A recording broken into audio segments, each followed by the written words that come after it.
പൃഥ്വിരാജ് കോമാളിത്തരമാണ് കാണിക്കുന്നത്. എല്ലാ സിനിമയിലും കൃത്രിമത്വം നിറഞ്ഞ അഭിനയം മാത്രമാണെന്ന് അഖിൽ മാരാർ പറയുന്നു. ഇപ്പോൾ പൃഥ്വിരാജ് ചെയ്തുകൊണ്ടിരിക്കുന്നത് എന്താണ്? അവസരങ്ങൾ തേടി മുംബൈയിൽ പോയിട്ട് അവിടെ നിന്ന് ഹിന്ദിയിൽ കോമാളിത്തരങ്ങളെന്ന് തോന്നിപ്പിക്കത്തക്ക കഥാപാത്രങ്ങളാണ് ചെയ്തുകൊണ്ടിരിക്കുന്നത്. ഞാൻ പൃഥ്വിരാജ് എന്ന് പറയുന്ന ഒരു നടനെ വലിയ രീതിയിൽ ഇഷ്ടപ്പെട്ടിരുന്നത് ഏകദേശം 2010-ൽ ഇന്ത്യൻ റുപ്പിയോട് കൂടിയിട്ടൊക്കെ ഏറെക്കുറെ അവസാനിച്ചു. അതിനുശേഷം അദ്ദേഹത്തിൽ ഒരു നല്ല കഥാപാത്രത്തെ കാണാൻ കഴിഞ്ഞത് അയ്യപ്പനും കോശിയിലെ ഒരു കഥാപാത്രത്തിന് മാത്രമാണ്.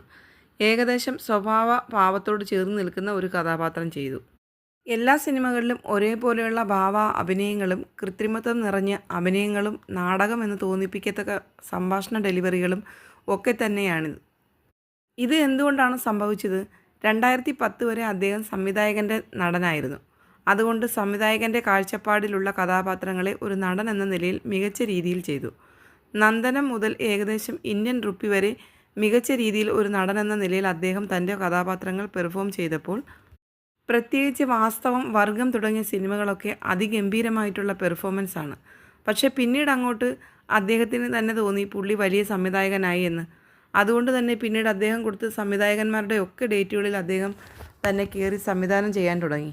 ഷാജി കൈലാസിൻ്റെ സിനിമയിൽ മോഹൻലാൽ മീശ പിരിച്ച് അഭിനയിച്ചിട്ടുണ്ട്. IV ശശിയുടെ സിനിമയിൽ, ഭദ്രൻ സാറിൻ്റെ സിനിമയിൽ, ഉസ്താദ് പോലത്തെ സിനിമയിലും, സിബി മലയിൽ സംവിധാനം ചെയ്ത സിനിമയിലും അദ്ദേഹം മീശ പിരിച്ച് അഭിനയിച്ചിട്ടുണ്ട്. ഇങ്ങനെ പല സിനിമകളിൽ മീശ പിരിച്ച് അഭിനയിച്ച ലാലേട്ടൻ, ഏകദേശം രൂപത്തിൽ വലിയ വ്യത്യാസമൊന്നുമില്ലാതെ അഭിനയിച്ച ലാലേട്ടൻ, നിങ്ങൾക്ക് ഏതെങ്കിലും ഒരു പോയിന്റിൽ ഒരു കഥാപാത്രത്തോട് അദ്ദേഹത്തിന് സാമ്യത ഉണ്ടാകുമെന്ന് തോന്നുന്നുണ്ടോ?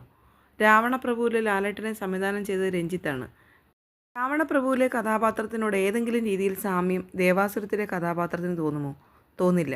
എന്നാൽ രൂപത്തിലൊക്കെ ഈ പല കഥാപാത്രങ്ങൾക്കിടയിൽ വലിയ വ്യത്യാസമൊന്നുമില്ലതാനും. ഷാജി കൈലാസിൻ്റെ മീശ പിരിയാൻ കഥാപാത്രങ്ങളിൽ ഷാജി കൈലാസ് എന്ന് പറയുന്ന സംവിധായകൻ തൻ്റെ കഥാപാത്രത്തെ കാണുന്ന കാഴ്ചപ്പാടിലല്ല ജോഷി എന്ന് പറയുന്ന സംവിധായകൻ നരനിലെ വേലായുധനെ കാണുന്നത്. അങ്ങനെയല്ല ഭദ്രൻ എന്ന് പറയുന്ന സംവിധായകൻ സ്ഫടികത്തിലെ ആടുതോമയെ കാണുന്നത്.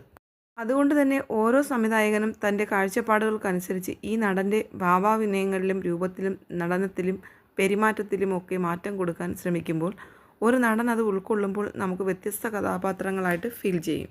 വ്യത്യസ്ത സംവിധായകരുടെ സിനിമകളിൽ വ്യത്യസ്ത കഥാപാത്രങ്ങൾ ചെയ്യുമ്പോൾ വ്യത്യാസമുണ്ടാകും. ഇവിടെയാണ് പൃഥ്വിരാജ് അഭിനയത്തിലേക്ക് കടക്കുന്ന സമയത്ത് പുതിയ സംവിധായകന്മാർ വരുമ്പോൾ അവരുടെ കാഴ്ചപ്പാടിനനുസരിച്ച് പെർഫോം ചെയ്യുന്നതിന് പകരം ഇദ്ദേഹത്തിന് തോന്നിയത് ഇദ്ദേഹം പെർഫോം ചെയ്ത് വെച്ചിട്ട് ഇവരോട് പോയിട്ടൊക്കെ അല്ലേ എന്ന് ചോദിക്കുമ്പോൾ അവർക്ക് മറുപടി നമുക്ക് എല്ലാ സിനിമയിലും ഇദ്ദേഹത്തിൻ്റെ അഭിനയത്തെ ഒരേപോലെ ഫീൽ ചെയ്യുകയും ചെയ്യും. ഇദ്ദേഹം എന്ന് പറയുന്ന നടനെ ഒരു സംവിധായകൻ നിയന്ത്രിക്കാതിരിക്കത്തക്ക സാഹചര്യം ഇദ്ദേഹം സ്വയം സൃഷ്ടിച്ചെടുത്ത് ഇദ്ദേഹത്തിന് മേഖലയിലെല്ലാം അറിവുണ്ട്, ഞാനിതെല്ലാം നിയന്ത്രിച്ചോളാം എന്ന് പറയുന്നത് കൊണ്ടാണ്.